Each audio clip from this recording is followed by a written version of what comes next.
or lifestyle changes, they will have a lot of challenges. Could be smoking, taking the right food, the right diet, and exercising, and also taking their medicine. So I want to share with you some of the tips that can help you to improve your motivation and also stop procrastination. So it will be quite an interactive session, and I hope that you can learn something from talk today. So the first slide I want to ask you, overall, how do you rate your happiness from 1 to 10? 10 is very happy, 1 is very unhappy, 5 and 6 is neutral. So you can rate yourself. If you want to share it on the chat box, you can. If not, it can be just keep it to yourself. So I give you 3 seconds to decide. So for those of you who are less than 5, there could be many things that happen in your life that make you unhappy. And there are some tips here today that can help you. So for those of you who are from 6 to 10, you are able to cope with the stresses of the modern life. So many talk that we have done through Malaysia Healthy Aging Society, and we done survey and asked the audience, and we asked who will be the person responsible for your own happiness. So for those of you who are less than 5, you can take 5 seconds to decide who are the people that is responsible for your own happiness. So many people would say that their family is the source of their happiness or source of their unhappiness. And sometimes it's the community, their neighbor and their relatives, and some they say their company. So they work in a company that is very stressful. And today I post on my Facebook, there's one medical doctor in Sabah who have committed suicide. And one of the alleged reason is because of bullying in her hospital. She is not a junior doctor, she's a head of department. So for head of department, she was bullied. So the corporation can make you unhappy. And then down below, some of you may say that it's the government that makes you unhappy. So all these are external factors. The most important person that is responsible for your happiness is yourself, the one in the middle. So you have to be responsible for it. For anything that happened in your life that makes you unhappy, the person who are responsible is yourself. If you understand this principle, most of your issues can be reduced and resolved because you have to be the one taking the action. You cannot wait for your wife or your husband to change or your children to change. So the next thing that we survey the elderly audience, those who are more than 70 years old, we ask them, if you are more than 70 years old, what are the things that is important to you that will improve your quality of life or even happiness? So imagine some of you here may be less than 70 years old. So if you are 70 years old and above, what will be the important thing for you? This one is important. So I give you 30 seconds to think. When you are 70 years old and above, what is the important factors that make you happy? So those of you who are willing to share, you can type in the chat box.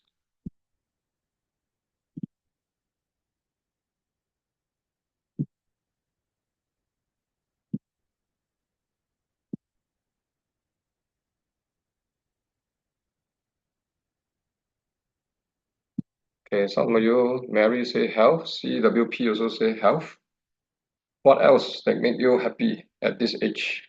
Good health mentally, physically, and emotionally. Okay, very good. What else? Take a day at a time. Okay, this is very profound, very spiritual person. Anything else? Healthy mind and body. Okay, anything else? Okay, thank you for sharing on the chat box.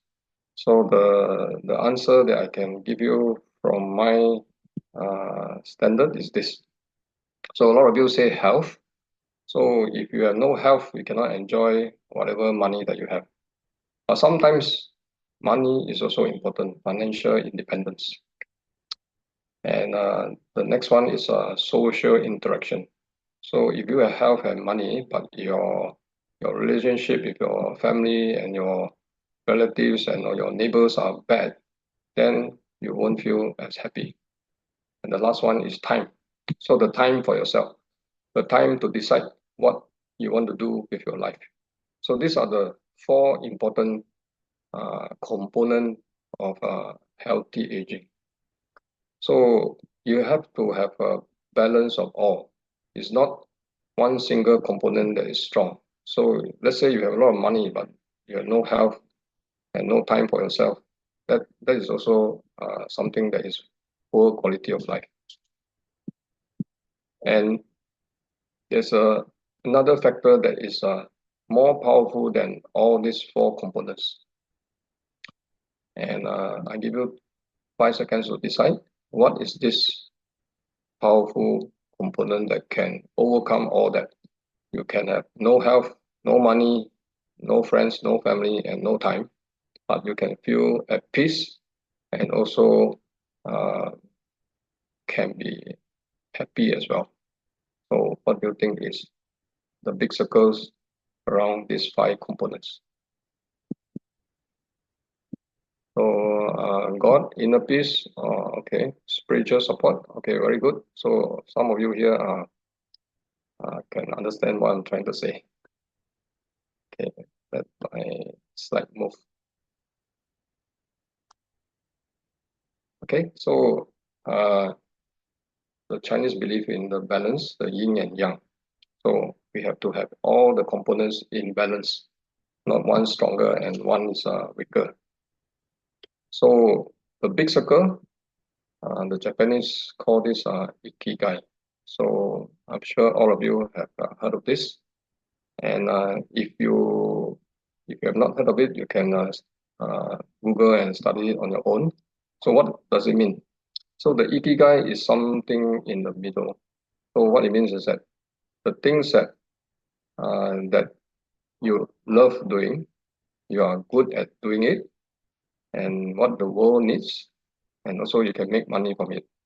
So that is the ideal situation, but sometimes we have no control. It's not your choice that you can do the things that you love and you are good at, and what the world needs. So this is ikigai, but that is not the main component of this big circle. So the big circle, some of you have said spirituality, learning, and being pious, and altruism, moral practice of loving kindness, compassion, justice for all human beings, regardless of age. So in the elderly population, there's this discrimination called ageism. Just like racism, it's an ageism. And also species. So we don't discriminate against species like animals, speciesism. And last one is giving your love, your money. And sometimes some people donate their body, like the silent mentor program. So even if you have no money and no health, by saying the right thing to others, that is also a kind of giving and smiling to others, care and concern, volunteerism and charity, just like what ADFM and Jenny is doing. Yesterday at 2 a.m., she's still responding to my message. I'm already asleep. So she is happy doing all this charity work. So these are the big circle that can overcome the 4 pillars of health, money, social interaction, and also time. So the key component of my talk today is on motivation and procrastination. And a lot of time, we will delay some of the important things and do it in the last minute. So I want you to write down what are the things that you want to have more motivation and less procrastination. In this talk, my main focus is on lifestyle changes, but I'm sure there are other things that you want to have more motivation and less procrastination. So the things like the four pillars of health, your financial independence, your social interaction, and also your time. So for example, you may have an argument with someone important in your life, your relatives or your family members, and you decide not to patch up the relationship. So sometimes the delay of doing that may end up with, with a poor outcome because sometimes the person may not live so long. So I want you to decide what are the things that you want to have more motivation and procrastination. If you have time, we can discuss on how to tackle it for you in this talk. So I give you about 10 seconds to decide. And if you can share it in the chat box.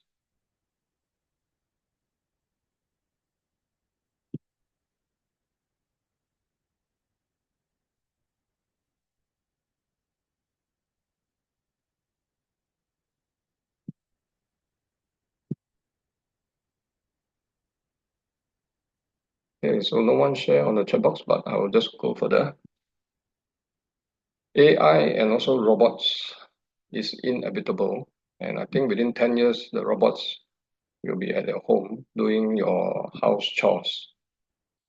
And this is going to happen because AI and all that was not real until 2 to 3 years ago.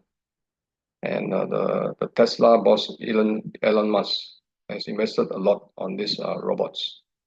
So if we are not going to improve on our ability, the robots will have none of this problem of procrastination and motivation. Once you set them a goal, they will just do it. They will not wait. So we, as a species, we have this problem. We procrastinate. We think and think and think. The problem with thinking will make us fail in comparison with the robots. So this is an important slide. So I'm going to spend 1 to 2 minutes on it. So what is the procrastination cycle? So a lot of times, when we are procrastination, we are dreaming. We are in a dreaming state, and this state, we have certain things that we want to do, but we choose not to do it immediately, and this will cause us to be stressed, and higher level become anxious. So for example, if you want to apply for a job, but you are not you're working in a very unhealthy job, and then you aspire to work in a better job, but because you have certain limitation, you don't take the action to apply for a job or the better job. So this process of delaying will cause stress and anxiety, and the longer that it occur, and the deadline of the job expiring become shorter and shorter. So maybe 1 to 2 days before the expiry of this job application, you start to feel panic. And you start to feel panic, and you do a last minute effort to apply. And because you are doing it last minute, you are not doing it in the best way. So the result will not be optimal. And also you think you have is a relief, but it's a temporary relief because you're not doing a good job. So this will end up with failure because you're not applying it in wholeheartedly, so you may not get the job. And once you don't get a job, you have these excuses because I was too busy doing the current job. I don't have the time to apply, even though you know that this is important that can change your life. And after you make these excuses, then you vow. You said, next time I won't do it again. So this vow sometimes may not have the next time because this is your dream job. It may not come to you again. Just like your your family member that you choose not to communicate, he may pass away and you have no more chance to talk to them. And the cycle will progress and you have this frustration and guilt. And because you are unsuccessful, your self-esteem become lower and you feel helpless. And when you are having all this negative emotion, you have this task aversion. Task aversion means that you try to avert from doing the right thing and you choose to do the things that is uh, short-term enjoyment, like playing games, watching TV, drinking coffee, rather than doing the right thing. So this is a cycle that is happening, and the way to overcome this cycle is to wait,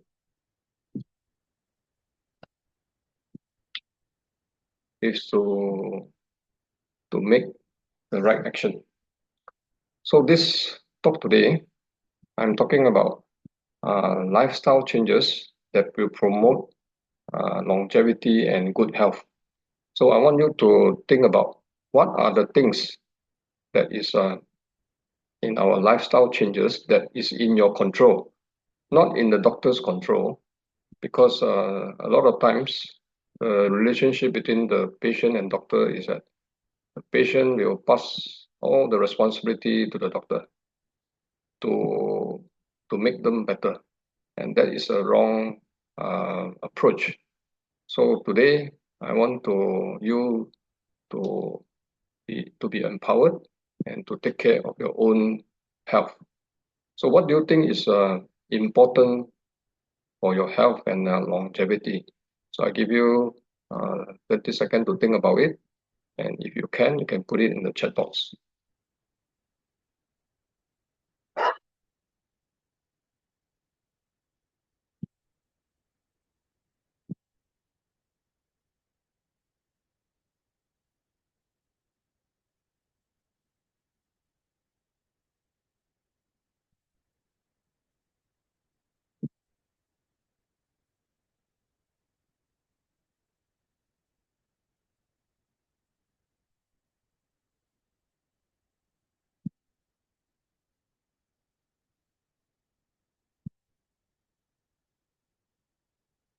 Okay, very good. So some of you say eat healthily but difficult as so much nice food around. Healthy thoughts, okay, that's a mental health. Eat healthily and exercises. Be forgiving and practice kindness. Someone say whole food plant-based, stay positive, balanced lifestyle, social interaction, quality sleep, yes, sleep is important. Exercise at least 5 times a week for 30 minutes. Okay, very good. I'll just close the chat box. So, okay, wait. Okay, so many of you have said it. Balanced diet, regular exercise, adequate sleep, stress management is important. Strong social connection, so you must invest your time in making good social connection. Mental stimulation, avoidance of harmful habits. So harmful habits, what does it mean? Regular health screening, maintaining a healthy weight, and a positive attitude, and also a purpose.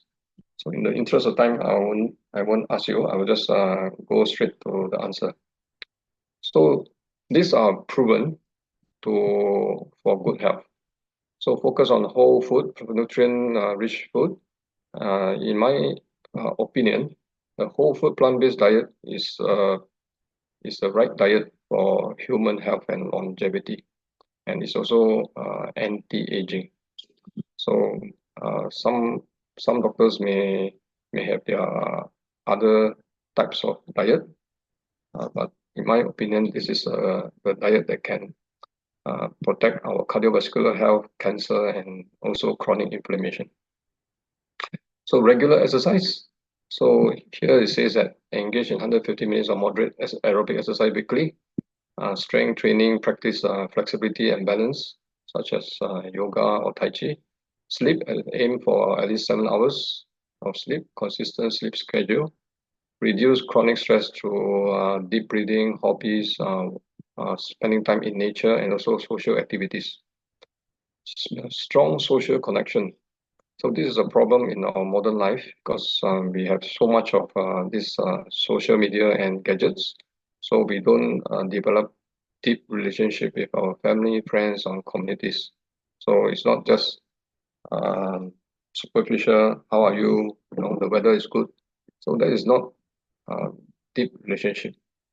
A deep relationship, the relationship where when you are in trouble, can you count on your friends or relatives to save you? So I want you to spend the next 5 seconds in case you are in trouble, you are admitted to ICU, or you have lost all your money. Who are the 3 to 5 people that can help you? If you can't find anybody that that you can trust or willing to help you, then you are in deep trouble. So you must invest your time to find out who are these people that can be able to help you. And it's a mutual relationship. It's not something that you ask and you don't give. So the deep relationship means that it's something that you is a to and fro process, you know. So you must be able to contribute to their well-being before they can help you. Next one is a mental stimulation, like challenging puzzle, reading, learning new skills, playing instruments, and others. Avoiding harmful habits, smoking, and limit alcohol consumption. So in the past, in our cardiovascular health, it says that drinking wine is good for our heart. But many studies have proven the more alcohol you drink, even one glass of alcohol will cause dementia. So ADFM members, uh, community of carers for dementia. So alcohol is very bad for your brain. Regular health screenings, so medical checkup screenings for chronic condition and also vaccination. And then further down, maintaining a healthy weight by balanced diet and exercise. And the ikigai, positive attitude and purpose, sense of purpose, practice gratitude, and maintain optimism to enhance our well-being. And this is a guideline in US for patient with hypertension. It has been shown that if you do this, it can help you to reduce your blood pressure by the amount on the right side. So these are lifestyle changes. So it's not medication. If you lose your weight by 10 kilograms, you can reduce about 20 mm, as good as drugs. If you take a DASH type of diet, so we can Google this. DASH is a diet with high fiber. It can reduce your BP by so much. And then low salt diet, exercising, and also reduce your alcohol. So lifestyle changes is not promoted by most doctors. There are many reasons. One is because most doctors are very busy. You know, they see patient for 5 to 10 minutes. So they don't emphasize on lifestyle changes. Second thing, lifestyle changes are not well taught in the medical school. We spend 95% of our time uh, learning about diseases and medication and also surgery. Not so much of lifestyle. So when I was in Melbourne Uni, I can only remember maybe 1 hour or 2 hour lecture on diet. On exercise, I think none. and on helping patient to sleep also is none. So these are all very important. Stress reduction in the psychiatric posting, maybe 1 to 2 hours of that session. So most of the current doctors are not well trained. So motivation versus procrastination. These are some of the solutions that you can apply to your daily life. This is a very famous Eisenhower decision matrix. So anything that you have action that you want to take, you can divide it into urgent and or important. It could be urgent and not important. It could be non-urgent and not important. So the one that you must do it as soon as possible is the one that is urgent and important. Do it now. The one that is not urgent but important, you have to schedule a time to do it. So number one, number two, you must do. Number three is something that's urgent, not important, then you get someone else to do it. If it's not urgent and not important, then you can delete it. So this is one of the strategy that you can uh, analyze and and and improve on your procrastination problem. So the next question I want to ask you is, when is the best time? So I give you 3 seconds to think. When is the best time to do the things that you should do? This is uh, this is one of the three important questions that the wise men will ask. When is the best time? Who is the most important person? And what is the most important thing to do? But today, in this context, I only going to ask you this question: when is the best time? So the best time is now. If you cannot do it now, as soon as possible, maybe tomorrow or next week. So if it's important, you must do it as soon as possible. And then this is also a graph to show that if you procrastinate and you wait longer and longer, the pain become higher and higher. And once you start to take action, the pain will become less. And this pain is referring to mental pain. It's not physical pain. So the mental pain may end up to be a physical pain. Let's say you cannot get the job that you want in the poor countries. They may be in hunger. They may end up in a job that is very tough.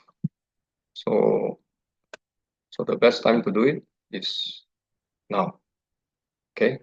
So this is the cycle that we have discussed earlier. So between this, you want to have more motivation, but less procrastination. So what is this? Motivation is a desire and a drive towards achieving a goal. It can be from the intrinsic, it come from internal rewards, or it can be from external rewards. So it's often fueled by passion, interest, rewards, or the value of the task. So everybody knows that to have a strong motivation is good, but difficult to do. So you can analyze it and find out whether it's an external thing that allow you to be motivated or internal. So for example, a student studying hard because they are passionate about the subject is intrinsic. And they study to get high grade is extrinsic. So you have to find out where the motivation come from. Okay, this procrastination is a coping mechanism for a challenging task. So what they do is that they delay or postpone the task, even though they know that postponing it will lead to negative outcome. So there are two types of procrastination. Two types of delaying. One is active, means that you delay the task but staying productive with other tasks. So you're putting off a project and do other things that is not relevant to the project. There are people who are passive delaying. These are people who are lazy. That means that they completely avoidance of any task. So in China, the Chinese will say this is lying flat, just like lying in the bed, not doing anything, like totally giving up. So from outside people who are observing this, they will say that this guy is hopeless and useless. But in their mind, they also don't want to be in that state because this kind of state is very helpless and also they are lack of energy. So, so sometimes you have to help them. So why are these people procrastinate? These are the reason. One is a fear of failure. Your fear that if they do it, they will fail, and also their fear of being judged. They cannot do it properly. And some people are perfectionists, so they procrastinate because they want to be a plan for a long time, and but not taking action. Third, why they procrastinate? Because of aversion, because the task is very unpleasant and very difficult, and the task also cause anxiety. So they get more anxious doing the task. And the other one is boredom and time consuming. So this boredom and time consuming is a big problem in the younger generation now. The reason is because the internet is so fast and the game reward dopamine is so attracting to them. So this is something that is a problem in our current generation, boredom and time consuming. So this are important because we need to know the cause before we can find the solution for it. So for some of you here who have a problem of procrastinating on certain things, can you type in the chat box on the reason why you procrastinate based on what we have discussed here? I give you 10 seconds to type it in the chat box. If you don't want to type in the chat box, you at least you are aware of it yourself. Because sometimes a lot of people procrastinate, but they are not sure why they are procrastinating. You know, so I I have been observing some of my patients. They know that stopping smoking is good, but they cannot do it. So maybe lack of motivation.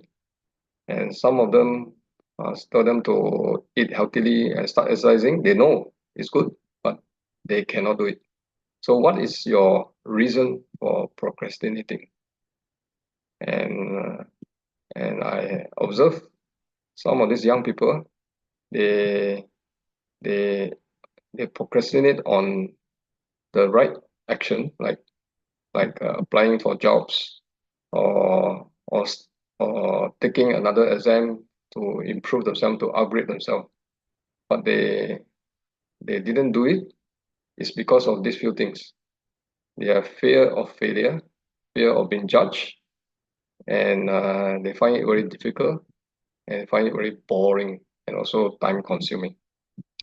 So many of you have written down here.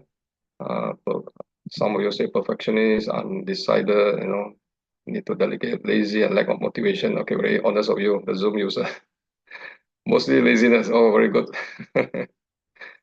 Okay, so to avoid confrontation, yes, so unpleasant. Fear or not be perfect, avoidance when and young. Okay, good. Okay, thank you. All you are very interactive. Okay, next. Okay, so in anything that we do, there are these 5 obstacles that stop us from doing. First is aversion. You know, you don't like to do the things that is good. Second is a sensory desire. You want to do things that is easier and also you enjoy. Like go and drink coffee or play games. Third is restlessness and worry. So worry, you're not sure. Your attention span is very short, because of the way we were brought up in the current world. Number 4 is doubt. Okay, this is something that as a professional, as doctors, we can address.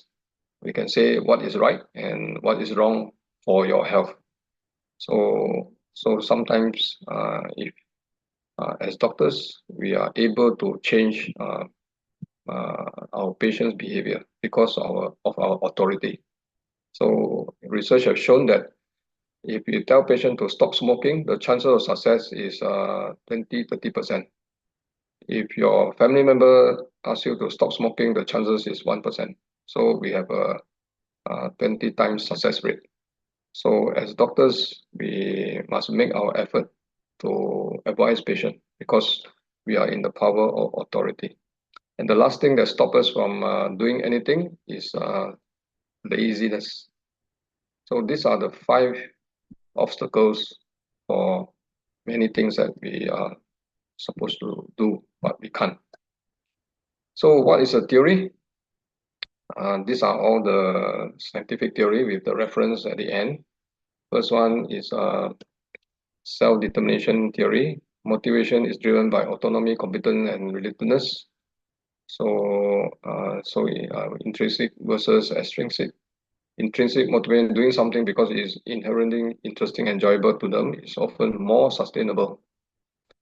Temporal discounting, so they favor for immediate, smaller rewards, but they don't like future. It's not they don't like, they favor the immediate, quick rewards rather than the future delay, larger benefits. And there's a fear of failure and also perfectionism. So this is something we have discussed earlier, so we won't go further about it. So that's like choosing to watch TV now rather than working on a paper that's due next week because it's more enjoyable. So these are the causes of procrastination, which we have discussed earlier. Fear of failure, anxiety of not performing well. So this one is self-explanatory. And this is also illusion of control. That means that if you don't start doing it, then you don't fail. So if you start doing it, you may fail, you know. So this is counterintuitive. Perfectionism. So desire for flawless result can paralyze progress. Task aversion, disliking a task because it's very tedious. Lack of clear goals. They're not sure where they're going. And then procrastination as a coping mechanism. So they procrastinate so that they don't have to confront the task that is cause them stress and anxiety. So putting off studying for an exam due to test anxiety.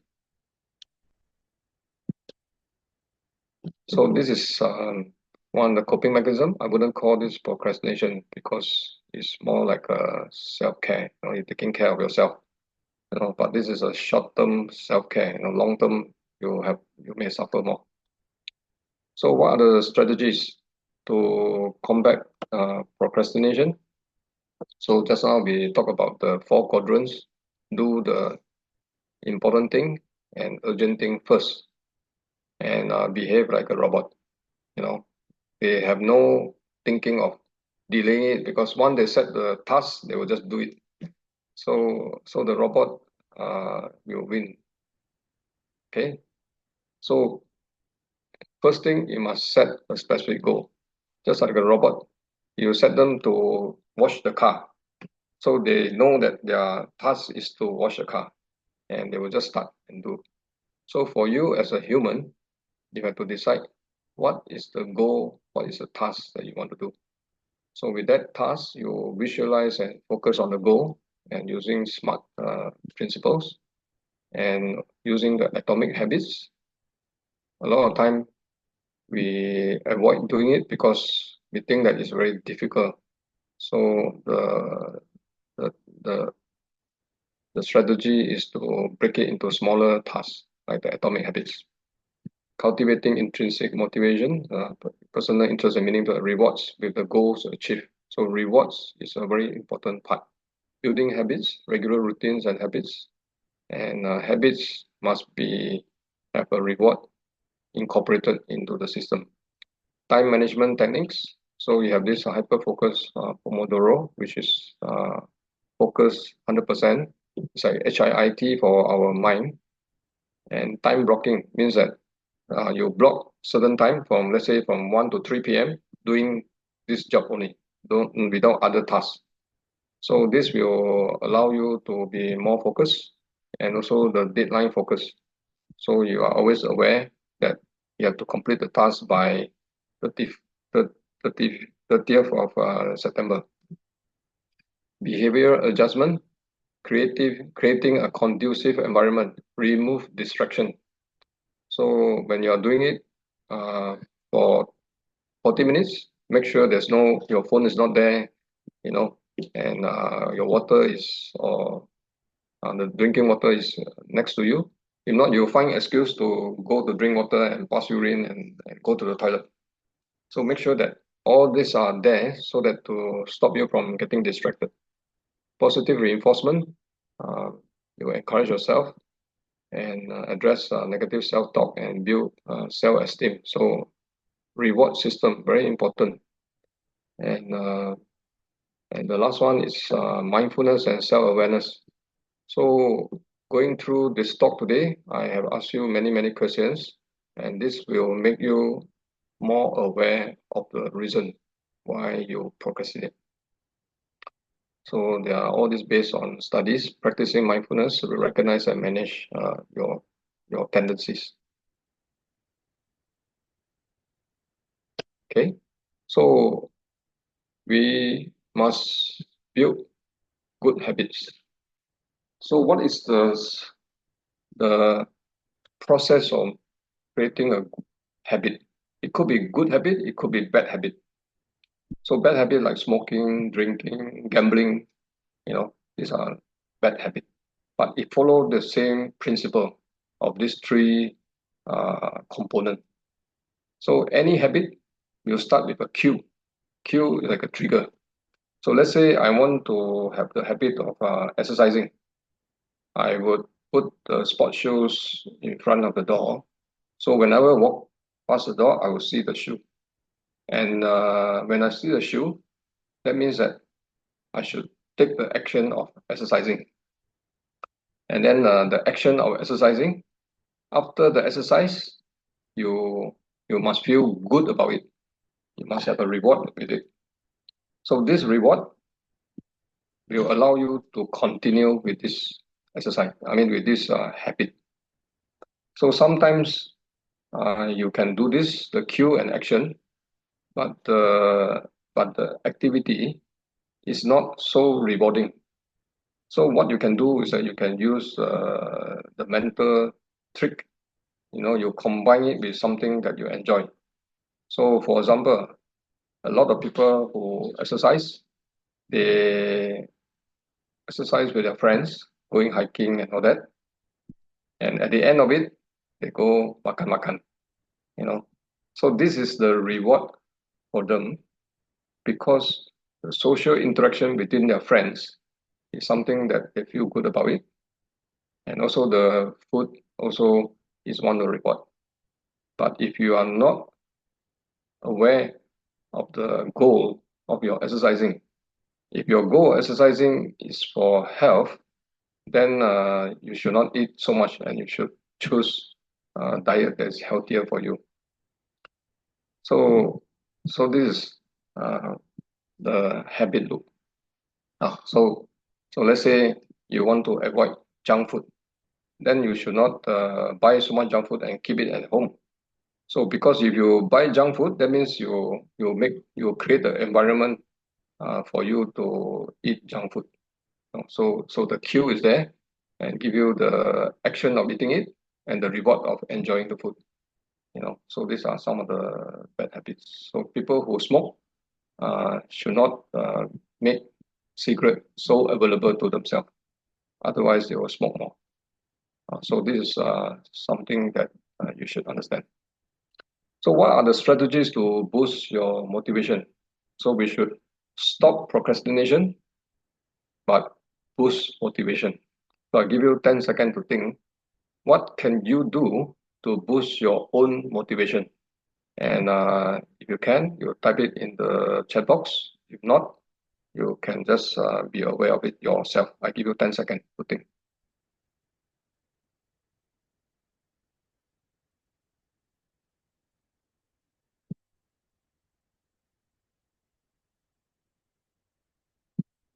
Okay, very good. Find a buddy to do it for exercise.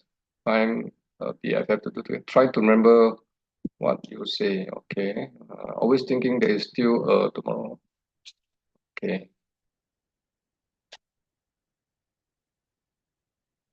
Okay, so the strategy to do that is you have to set a clear goal.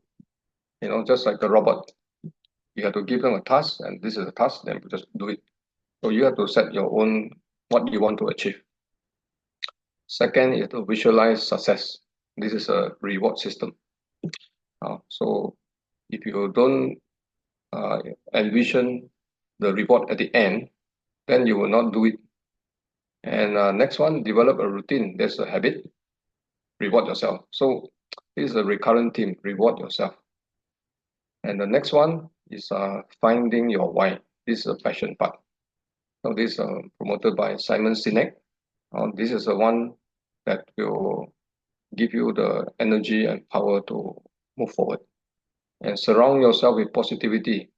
So there are people who are around you who are negative. Um, you cannot do much if they are your family members. So you can only accept the fact. Track the progress, use positive affirmation, break through procrastination, learn from setbacks. So clear goals, break down the larger goals into smaller. If you have such a big goal, it's not achievable, so you may not have the power to do it.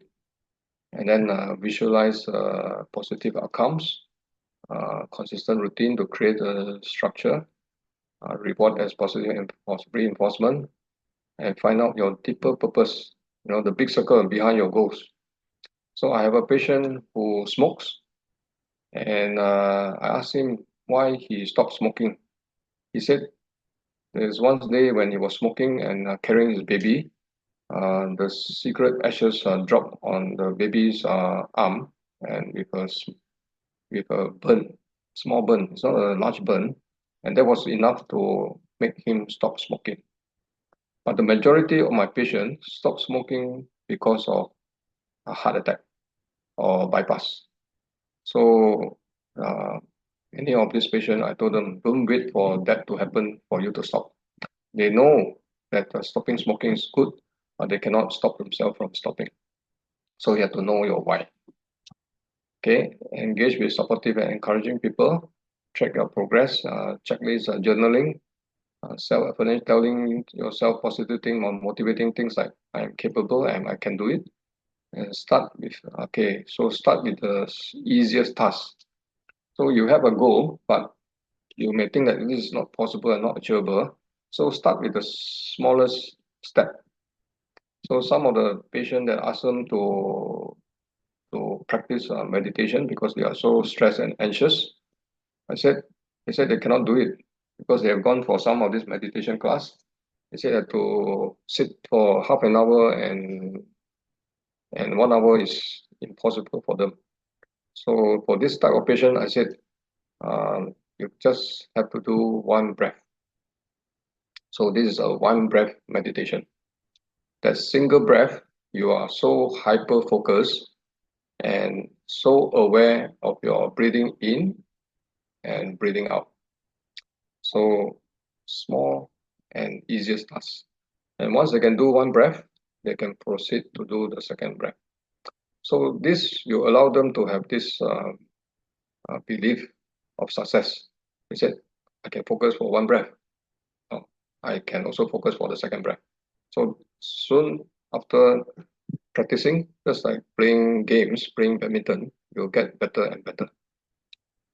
And then you learn from setbacks. So nothing is always go in your way. And it's a learning opportunity for you, and you have to change your strategy. If you keep doing the same thing, of course, it's not going to work. And then stay accountable. So share your goal with a trusted person or join a support group. So people who exercise, just some of you wrote in the text chat box, get a friend, get a BFF to exercise together. And the lastly, practice mindfulness, self-awareness, aware of what you can and what you cannot do, and aware of your limitation and your resources that can help you. So, how do we motivate patients to adopt a healthier lifestyle? Um, Go straight to the point. So we set the personal goal and value quality of life, and this healthier lifestyle means those things that we have discussed. Diet, exercise, sleep, stress. So we set goal to them, and must be relevant to them because it's tailor-made, and give them ownership. So you are responsible for your own health.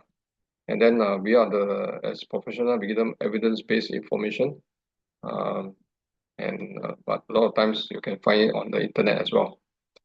And social support, we give them recruit their friends and family. So those people who has diabetes, and ask them to eat healthily. So when I teach them to eat healthily, I wanted their spouse to eat healthily as well. Otherwise, he's eating the bland food, and the family eating all the nice food. So it's guaranteed to fail. So the family must help out. Positive reinforcement, recognize, and okay, this is also reward, celebrate progress, and tailor intervention. Everyone is different. Everyone have their own style of doing things to fit each person's unique circumstances, preference, and barriers.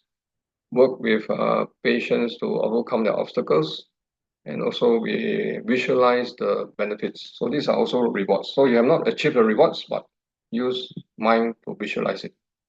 And finally, track their progress. Okay, so we focus on two lifestyle problem. One is eating. So these are the healthy eating strategies.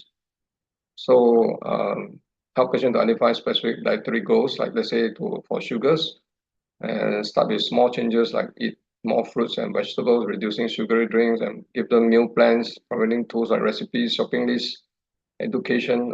We give them clear nutrition explanation, what are food to take, like whole grain, leans, and encourage family members who will be involved in the cooking and making healthier choices, tailored intervention, addressing barriers like the budget constraint of the diet, and also the cooking skills, uh, budgeting tips, and help patient to visualize benefit, and all this. So all this you can take a snapshot and you study on your own. Okay, so in terms of diet, I will give you some information to tell you what is the right diet. So this is a miracle pill that can reverse blockages. In 1996, this is a case study with a serious block here, 99%. And after 3 years of taking this pill, it's not operation, it's not stent, the artery become normal. And these are many, many patients. This is published by this person, Dr. Ascertain. So this blockage become this became this, and this blockage became better. So that was about 25 years ago, where the drugs are not so effective and strong, but is able to reverse most of the blockages. And near few years ago in US, this patient with this serious block in 2017, 80% block, and became 45% block, and became normal within 3 years. So this is using lifestyle changes. It's not using strong drugs. And these are using the low fat, no oil, plant-based diet. Okay, this is another patient who has a serious block here at the junction of the left main and the LAD. So this patient was very sick. His heart strength is only 25%. And because at the junction, the doctor has advised him not to do the operation, even in US. And he was given the whole food plant-based diet, and it became better in 6 months. So this case study to show that this kind of diet works, and it can reverse blockage within 1 year if you are able to be compliant with this kind of diet. So what is this diet? It's called the whole food plant-based diet. If you have not heard of this diet, this is higher than vegetarian. It's not just vegetarian, it's more strict than vegetarian diet. So what it means is that it's no eggs, no dairy product, no meat, and no oil. As minimal oil as you can. So these are the 4 components that you must avoid for the whole food plant-based. So no processed meat and no processed food at all. So vegan diet is not whole food because there are a lot of processed food there. So these are some of the data that we had in Malaysia. We have a data of 1,700 patients where we put the patient on whole food plant-based for 21 days. And we found that their high blood pressure dropped. 50% of the pressure improved taking this kind of diet. And even with patients with pre-diabetes and diabetes, the sugar improved below the target, 80% within 21 days. So it's such a powerful diet. And also it can reduce weight, 21% of the patient, and the cholesterol also dropped 50 to 80%. So this data to show that it works. And these are some of the patients who take this whole food plant-based diet. Within 3 weeks, their blood pressure drop, their sugar drop, their weight also drop, and their triglyceride drop. And this is a man, 45 years old, with many risk factors, and he can lose 15 kilograms, and many of his medicine can be reduced because of the improvement of his condition. So I want to give you, so as I said, I am the one to resolve your doubt. So in America, 2019, the American Cardiology Guideline has mentioned that plant-based diet and Mediterranean diet is good for cardiovascular health. And this is a consensus statement from the endocrine, is an expert in hormone. It says that a primary plant-based meal plan high in polyunsaturated fatty acid with limited, this is good for health. So all patients should strive to attain and maintain optimal weight through this kind of diet. And this is also show that if you are a diet that is more towards vegan in this study, you can reduce your chance of diabetes and also weight. Also, the British Dietetic Association confirmed well-planned vegan diets can support healthy living in all ages. And this is a Cancer Society, World Cancer Research Fund, American Institute of Cancer Research show that eat a rich diet rich in whole grains, vegetables, fruit, and beans is important to prevent cancer. Okay, so that's diet. Now I'll talk about the second component of healthy living is exercise. So if you are able to exercise to this level, 13 minutes, your risk of death is 400 times lower. So exercise is a very important part of healthy aging. And this also shows that inactivity, 1 day of not walking is equivalent to smoking 3 cigarettes. So 1 week of inactivity is like smoking 1 pack of cigarettes. So most 1 in 4 adults are not active. And who were the least active? 30% of female, 60% of older people, 40% of students, and 30% of urban dwellers. So it's a 4th leading cause of global mortality. So that's okay. So many studies have proven that exercise can reduce heart disease by 40%, stroke by 27%, diabetes 50%, high blood pressure 50%. All these are proven by research. So why is it not promoted? Because there's not so much of emphasis on lifestyle management in the medical community. And there are many reasons. One is maybe lack of training. Second thing is a lack of time. And third thing is that there's no incentive for doing it. There's no money. If you sell drugs, you can earn more. So that's something that's a problem. So same concept. We set achievable goals, like start with a 10-minute walk a day. So we say I have no time to walk 30 minutes. So you start with 10 minutes, and make sure that activities are enjoyable, things that you enjoy doing. So everyone is different, and then teach them about strength, social support group and classes, reward the progress, personalized exercise plan, and also addressing the lack of time, because of working. So you can incorporate it into your daily life. So this are some strategy that you can think of. Okay, and then more exercise tips. Okay, so some of you will say have no time to do it. So you can do this: standing on public transport, walking to work, setting reminders to stand. After you sit for 30 minutes, then you should stand up rather than keep sitting.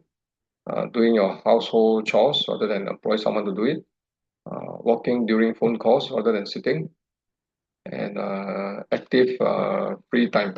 So in your leisure time, instead of sitting and watching TV, watching video, you can do exercise. Walking during TV commercials, taking the stairs rather than elevators.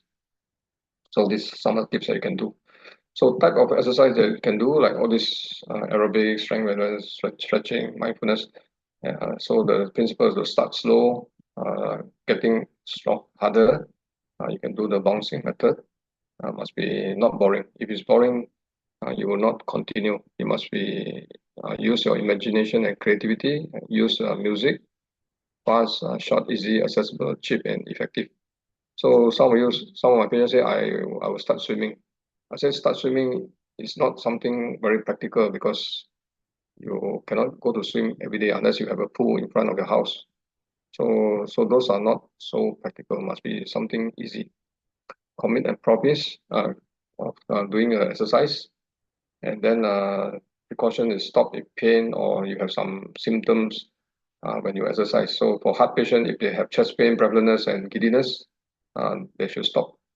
And so be mindful of their symptoms. Okay, I think this is my last slide.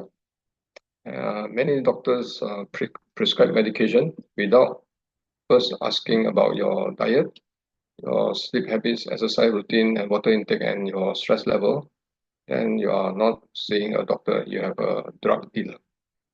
So in this context, you don't pass the responsibility to your doctor. You cannot blame them for not telling you to live a healthy lifestyle. You have to be empowered and take the action yourself, rather than depending on your doctor to help you. So with that, I thank you for your attention, and if there's any questions, I can try to address here.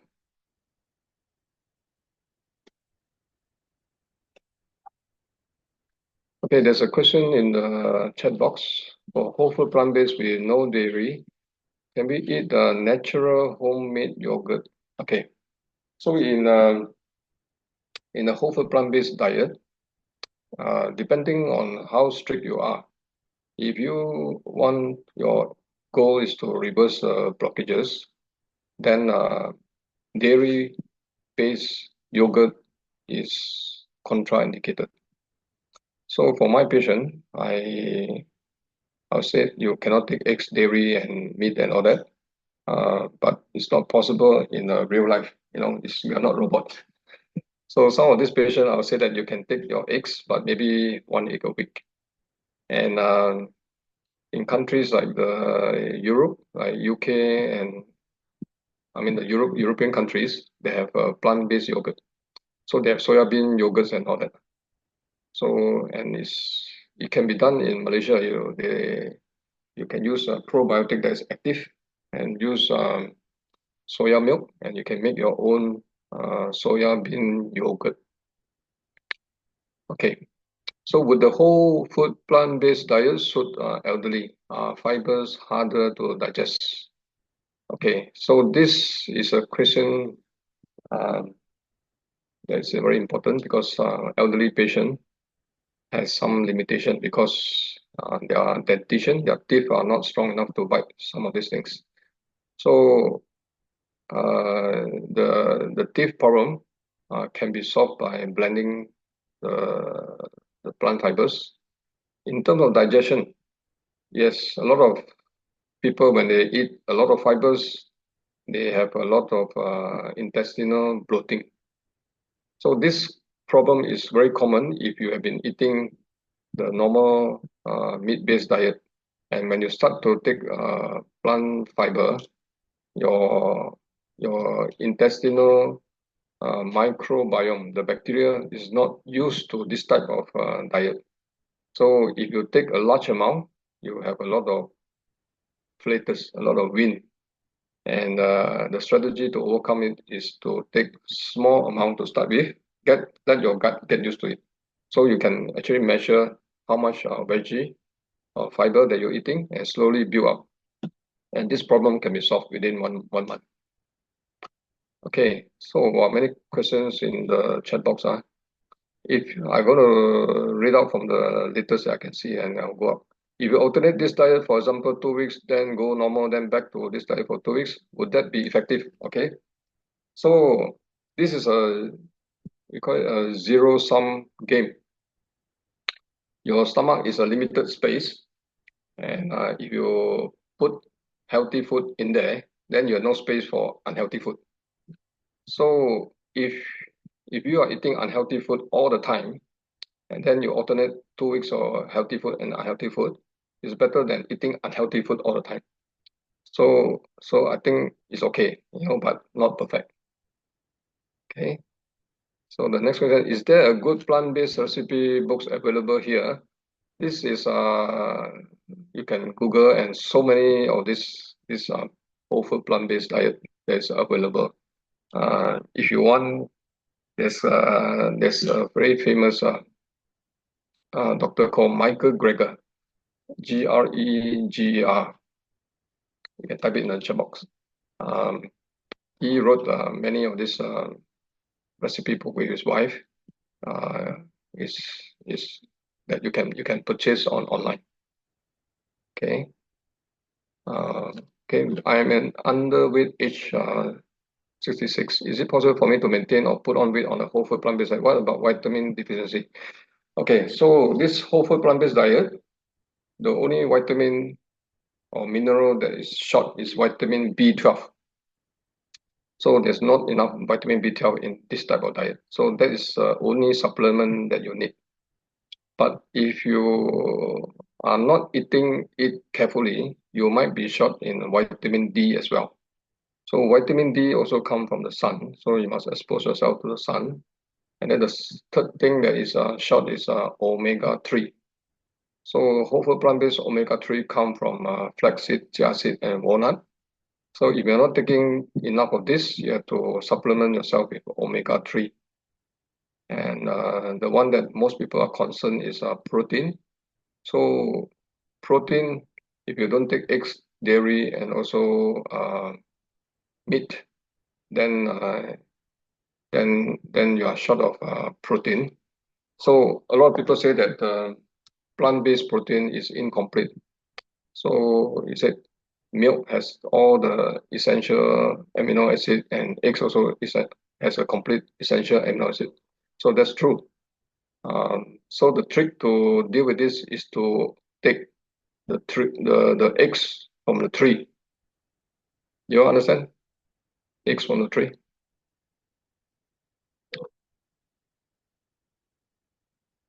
I spoke about this in many talk, and a lot of people are confused. The tree, you cannot have eggs from the tree. The eggs from the tree is beans. Okay, if that bean has enough nutrient to support a tree to be sprouted. So the secret is beans. Of course, they will say the beans has not complete essential amino acid. That's true. So the trick is to have different type of beans. You cannot get you cannot take soybean all the time. That's incomplete. So you must take a variety of beans. You can take soybean, black bean, red bean, chickpea, dal. That is a complete protein. So if you eat one palm size of meat every day, you must also eat one palm size of bean per day. Uh, and the problem with beans is also a lot of wind and fritters. The secret is to soak it for 4 to 6 hours before you cook it. And after you cook it, you make sure that the beans are completely soft. So the best way to cook it is by pressure cooker. So if you do that, then you can digest it properly. And when you first started it, you only start with 1 teaspoon or 1 tablespoon of bean and let your gut get used to it. So yeah, a lot of messages down below. Okay, and your question about putting on weight. Yes, if you take this kind of diet, you can lose weight. So the trick is to eat carbo. So people in the keto diet camp is very unhappy with this carbo loading. So carbo is not a problem if you take the whole food carbo, which is brown rice. So brown rice is good for you.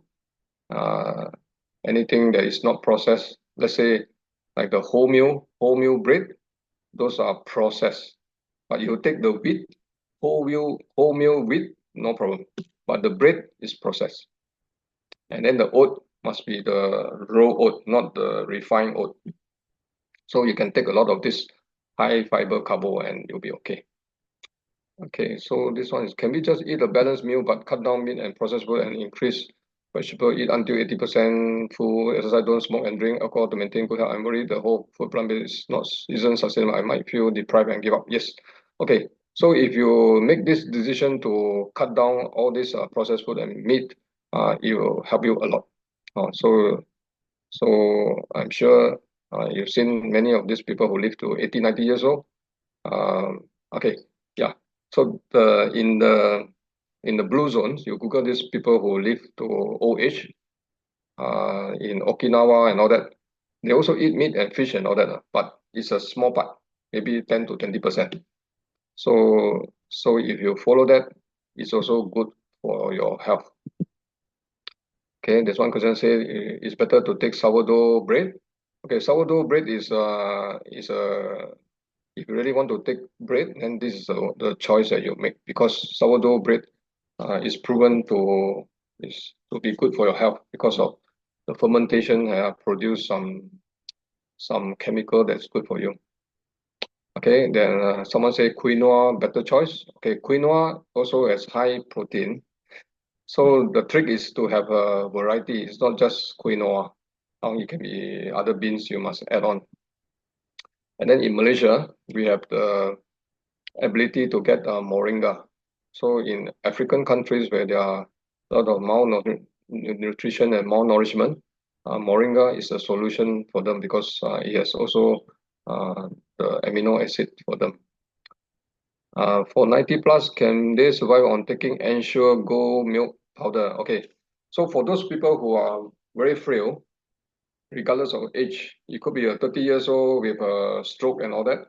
Yeah, so frail and so weak, they can't take some of this diet, they cannot digest and all that. So they have no choice. Some of these people in ICU, they have to take some of this highly refined milk powder. But for a normal person like most of you who are able to listen to me today, then this is not good for you. Okay.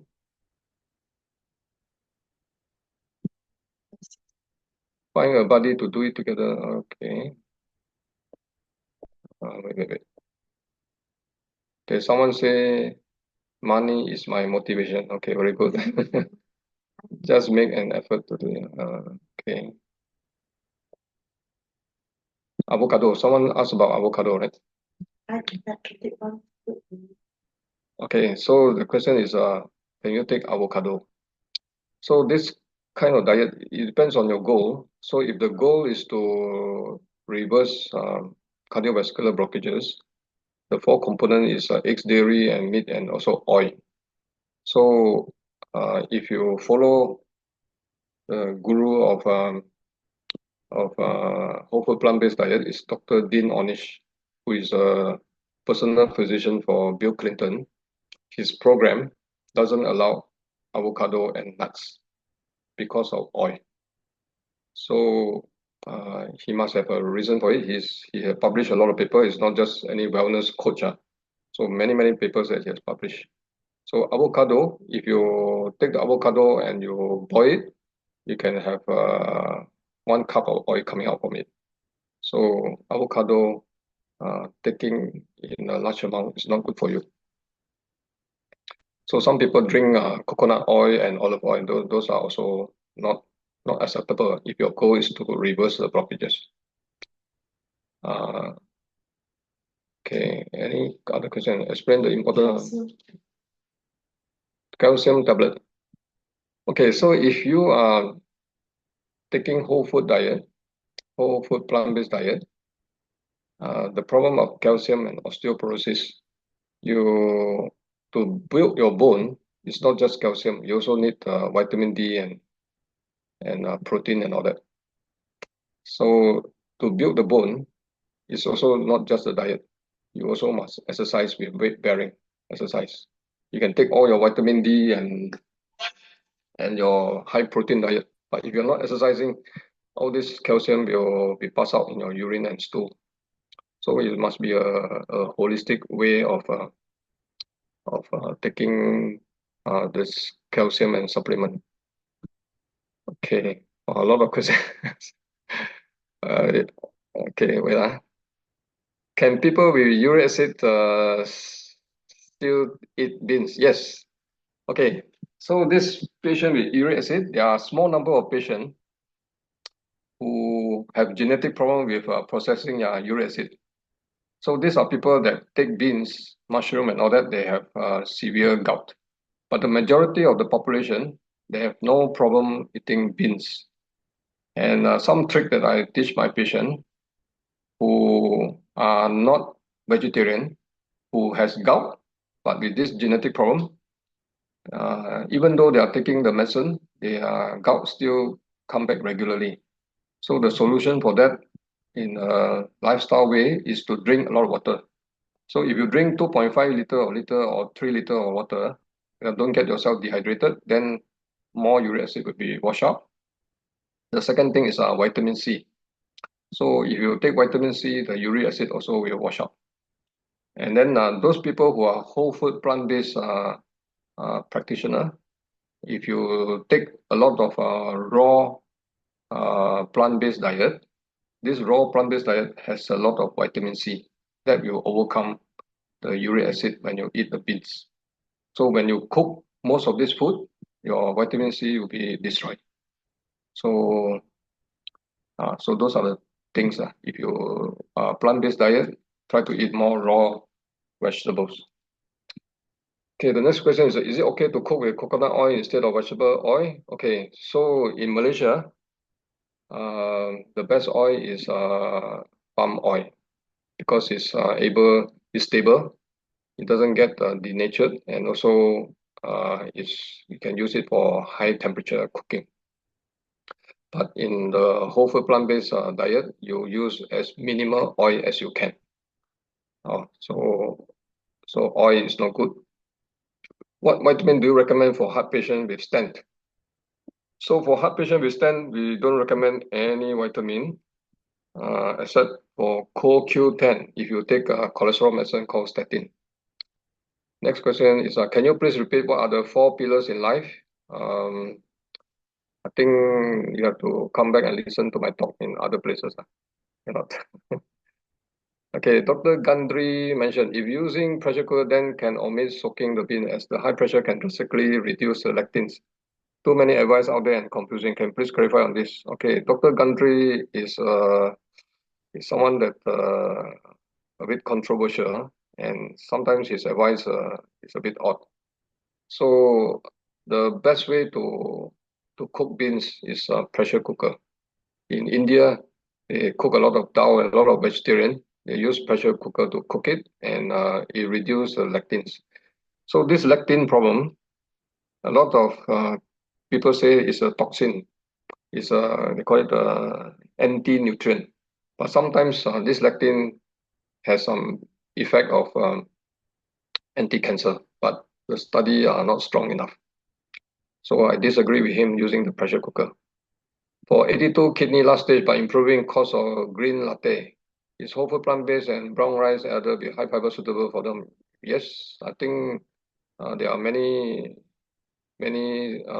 case studies and study have shown that whole food plant-based can slow down the damage of the kidney. But if you are end-stage kidney failure, I'm not sure about it.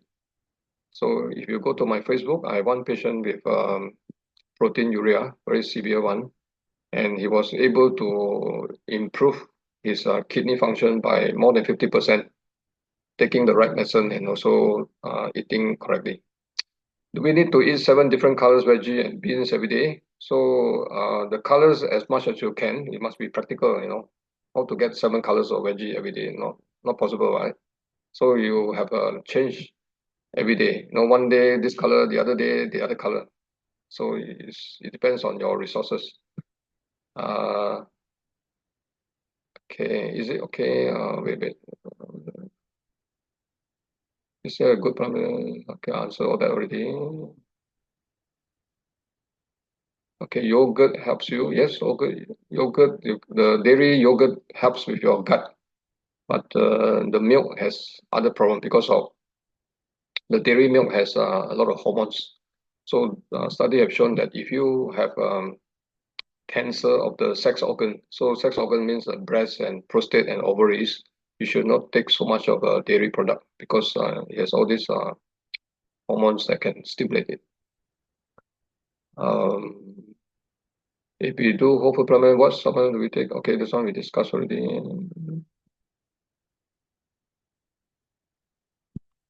Okay. What about high level oxalates from many green leafy vegetables supposed to damage our kidney? Is that from only from raw vegetable? Is oxalates destroyed by boiling or high heat frying? Yes. Okay, this is we call it the anti-nutrient.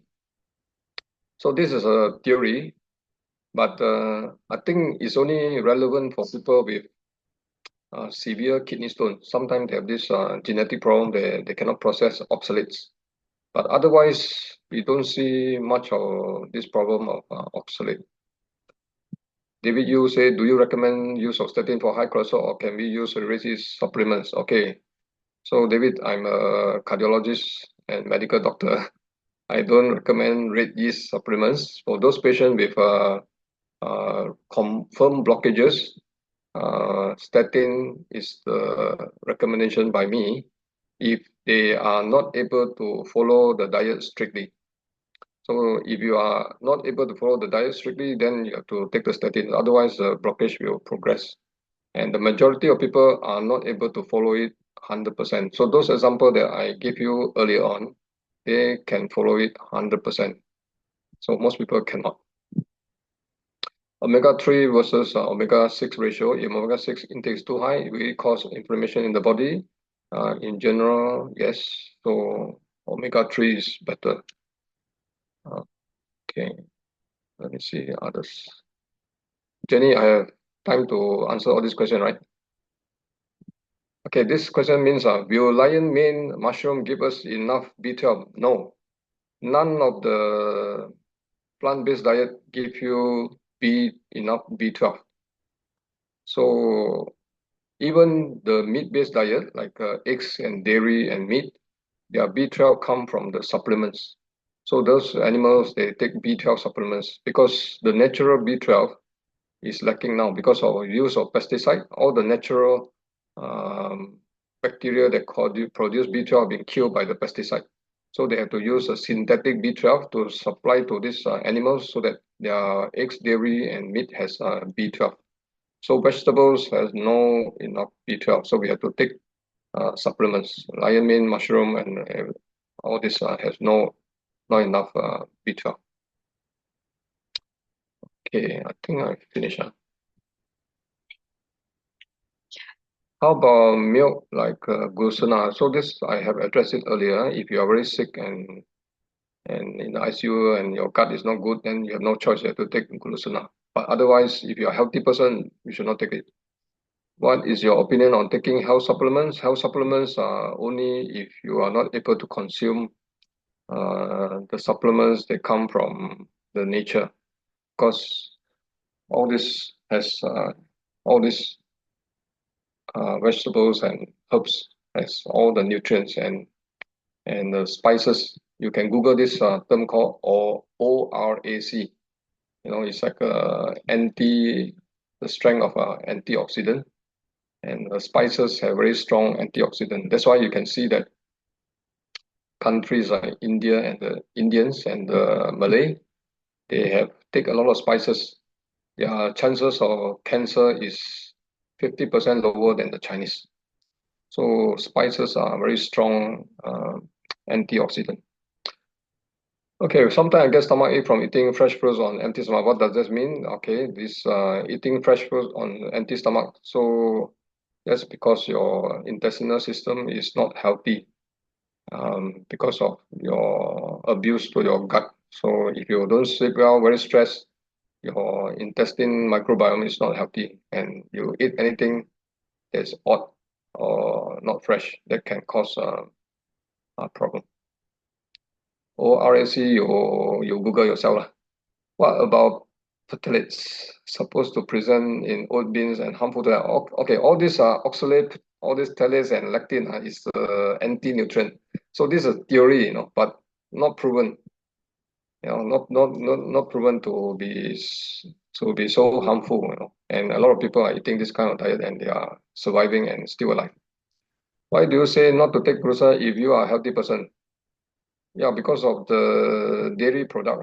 So if you are taking dairy product and it's highly processed, you may think that you take glucose, you have enough nutrient and I said it's a zero-sum game.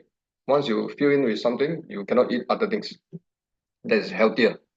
So unless you are so busy and nothing else you have no time to eat, then you have no choice. Can calcium supplement produce kidney stone? Yes, you take high dose of it. Is goat milk okay? I think that one I'm not sure because no real study about it. Okay, I think I've spoken enough.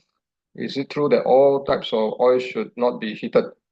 Yes, all type of oil if you overheat it, like the wok hei, like Uncle Roger fried rice is very, very high heat fried rice. Those are very unhealthy and it's not good for you. So as minimal oil as you can. What's your opinion on apple cider vinegar as a health supplement? Okay, apple cider vinegar is very good if you have no gastric and reflux. It's anti-aging. The reason because any vinegar is good for your microbiome. Microbiome loves vinegar. So I can make tempeh. So the tempeh, to make tempeh, you only need three ingredients. Soya bean that is fully cooked. Second is vinegar, and third is the yeast. So vinegar is good for health. Can fresh durian good for health? I think in moderation. And many of the commercial durians now has a lot of pesticide. So you have to watch the source of your durian and how much you take. Dr. Wong, for diabetic and any veggie fruit beans that we have to watch out for. So okay, people with diabetes, if you take the whole food plant-based diet, it's very good for you. So we have done the study in Malaysia, and sugar all drop. If you take whole food plant-based, nothing to watch out for. As long as not processed. So you can eat orange, but you cannot eat orange juice. So orange juice is processed. You can take olive, but you cannot take olive oil. So that's the principle. Because when you process it and become oil, there's no fiber to slow down the absorption. Is it true that sour soap and mangosteen have anti-cancer properties? I don't know. That one I'm not sure. Okay, I think I have to stop here. Thank you for the, the questions, and hopefully you can learn something and use it in your life. Okay, Jenny, I'll pass the floor to you. Thank you for your attention.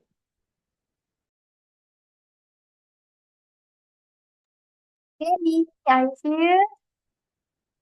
Jenny? Okay, someone asked the dosage of B12. Depends on your absorption. And my recommendation that I give to my patient is 500 microgram twice a day. But there are some experts that recommend to use about 4 grams, 4 milligrams per week. So 4 milligram per week is less than 1,000 microgram.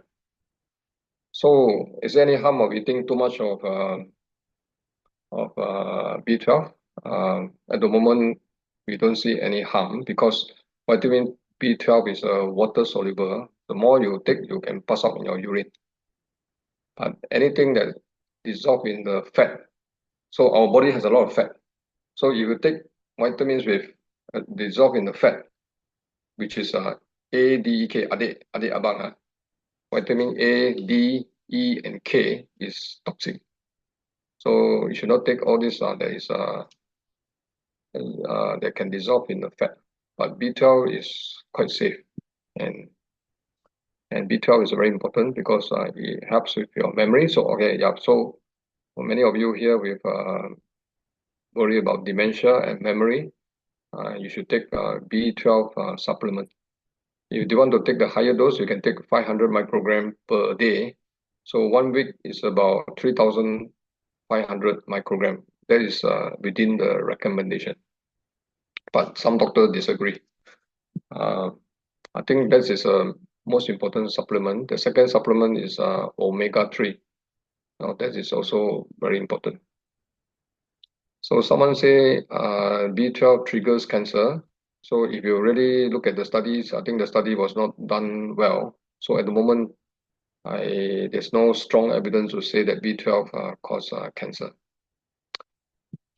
Okay, I think I'll stop here. I think Jenny has gone, had to rest. And I think Chin, Okay.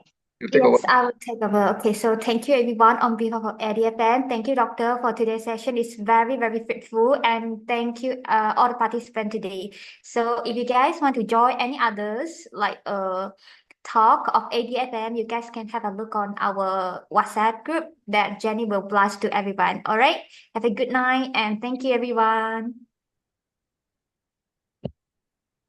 Jenny, we have ended the session, Jenny. Yeah, thank you. I was busy on the other line. No worries. No worries. Okay, see all of you next week for our next session.